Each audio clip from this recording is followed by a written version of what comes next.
ಮೂರನೇ ಹಾಗೂ ಅಂತಿಮ ಏಕದಿನ ಪಂದ್ಯದಲ್ಲಿ ಭಾರತ ತಂಡ ಸೋಲನುಭವಿಸಿದೆ.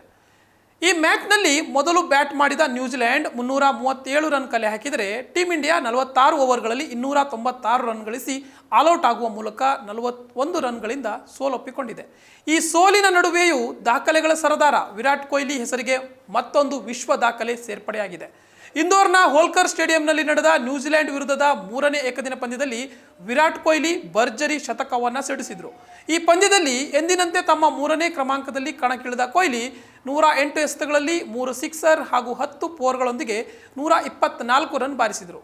ಈ ಶತಕದೊಂದಿಗೆ ವಿರಾಟ್ ಕೊಹ್ಲಿ ವಿಶೇಷ ವಿಶ್ವ ದಾಖಲೆಯನ್ನು ತಮ್ಮದಾಗಿಸಿಕೊಂಡಿದ್ದಾರೆ.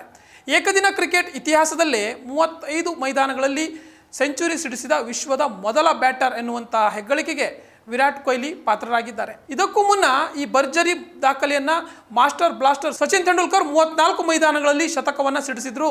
ಇದೀಗ ಈ ದಾಖಲೆಯನ್ನು ಮುರಿದಿರುವಂತಹ ವಿರಾಟ್ ಕೊಹ್ಲಿ ಹೊಸ ವಿಶ್ವ ದಾಖಲೆಯನ್ನು ನಿರ್ಮಿಸಿದ್ದಾರೆ. ಕಿಂಗ್ ಕೊಹ್ಲಿ ಈವರೆಗೆ 35 ಮೈದಾನಗಳಲ್ಲಿ ಏಕದಿನ ಸೆಂಚುರಿಯನ್ನು ಸಿಡಿಸಿದ್ದು, ಈ ಮೂಲಕ ಏಕದಿನ ಕ್ರಿಕೆಟ್ ಇತಿಹಾಸದಲ್ಲೇ ಅತ್ಯಧಿಕ ಮೈದಾನದಲ್ಲಿ ಶತಕ ಬಾರಿಸಿದ ಬ್ಯಾಟರ್ ಎನ್ನುವಂತಹ ದಾಖಲೆಯನ್ನು ನಿರ್ಮಿಸಿದ್ದಾರೆ.